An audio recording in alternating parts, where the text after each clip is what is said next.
Hello बच्चों, मैं हूं आपका गुरु सर। और आज हम पढ़ने वाले हैं एक ऐसा प्रश्न जो आपको जनरली लाइफ में भी देखने को मिलता है।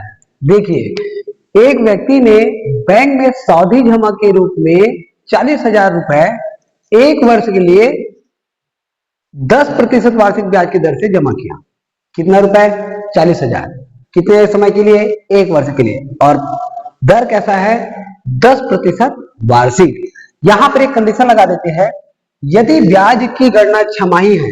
अब थोड़ा सा एक बात समझिए, यदि ब्याज की गणना छमाही है ऐसा बोल दिया जाए ना, तो आप एक थोड़ा सा एक्स्ट्रा काम करेंगे, समय को 2 से गुना कर देना और दर को 2 से भाग। रीजन ये है, एक वर्ष में छमाही कितने बार आता है? 2 बार। इसीलिए समय को 2 से गुना करना है और दर को 2 से भाग करना है। अब परिपक्वता के बाद व्यक्ति को कितना धन प्राप्त होगा ये हमको बताना है। देखिए, इसको हल कैसे करना है, तो सबसे पहले तो हमको क्या क्या चीजें मिला है उसको लिख लेंगे। तो यहां पर हमको सबसे पहले लिखना है मूलधन। देखिए, मूलधन इसको हम P से दर्शाते हैं, ठीक है। मूलधन P का मान मिला हुआ है 40,000 रुपए। समय को हम N से दर्शाते हैं। समय हमको मिला हुआ है वहां से 1 वर्ष। अब आपको क्या बताया था, क्योंकि ब्याज की गणना छमाही है तो समय को 2 से कर देना है गुणा, और जैसे ही हम 2 से गुणा करते हैं वर्ष को हम लिख देंगे छमाही। अब 1 गुनी या 2 एकम 2 छमाही।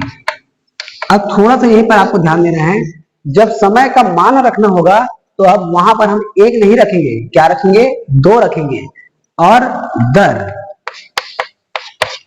आर का मान हमको मिला हुआ है 10% वार्षिक। 10% वार्षिक।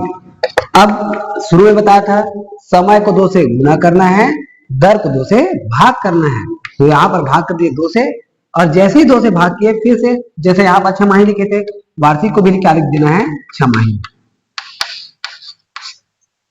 और 10/2 का मान 5% छमाही। जैसे हम सभी को प्राप्त करेंगे तो लास्ट में जो बोला गया परिपक्वता के बाद प्राप्त राशि, मतलब समय पूर्ण होने के बाद जो राशि मिलता है उसको हम कहते हैं मिश्र धन। तो परिपक्वता के बाद प्राप्त राशि को हम क्या कहेंगे? मिश्र धन। और मिश्र धन निकालने का सूत्र होता है, मिश्र धन को हम कैसे दर्शाएंगे, और मिश्र धन निकालने का सूत्र P कोष्टक में 1 धन R/100 पूरे का घात n। अब इसका मान रखते जाते हैं। देखिए, P का मान कितना दिया हुआ है? 40,000। कोष्टक में 1 धन, R का मान कितना दिया हुआ है? यहां पर सिर्फ आपको 5 रखना है ना। 5 बटा में पहले से दिया हुआ है 100 पूरे का घात n, और n का मान हमको रखना है 2। अब यही देखिए, 5 से हम 100 को कटाएंगे तो क्या मिलेगा? 5 एकम 5, 5 दूनी 10, 5 शून्य में 0। तो हमारे पास क्या क्या बचा? 40,000। कोष्टक में 1 धन, 1 के बटा में 20, और इसका घात कितना है हमारे पास? तो 40,000।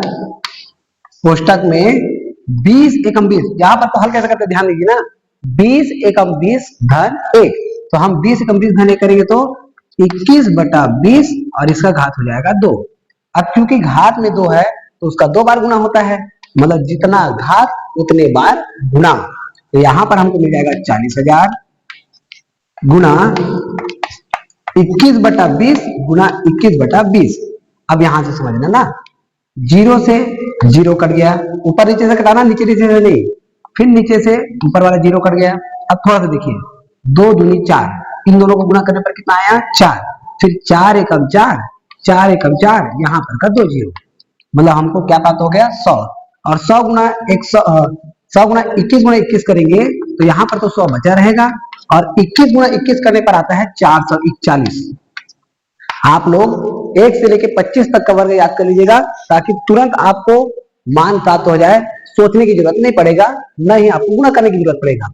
तो 21 गुना 21 मतलब 21 का वर्ग, और 21 का वर्ग होता है 441। अब 440 गुना 100 करेंगे तो 441 यहाँ पर का आ गया, यहाँ पर का 2 जीरो उतार दिए, तो 44,100 रुपए। मतलब उस व्यक्ति को 1 वर्ष पश्चात कितना धन राशि उसको प्राप्त होगा? 44,100 रुपए। तो आपको इस तरीके का प्रश्न यदि मिलता है तो आप उसको जरूर प्रैक्टिस करेंगे, क्योंकि ये जनरली लाइफ के लिए भी उपयोगी है। Thank you.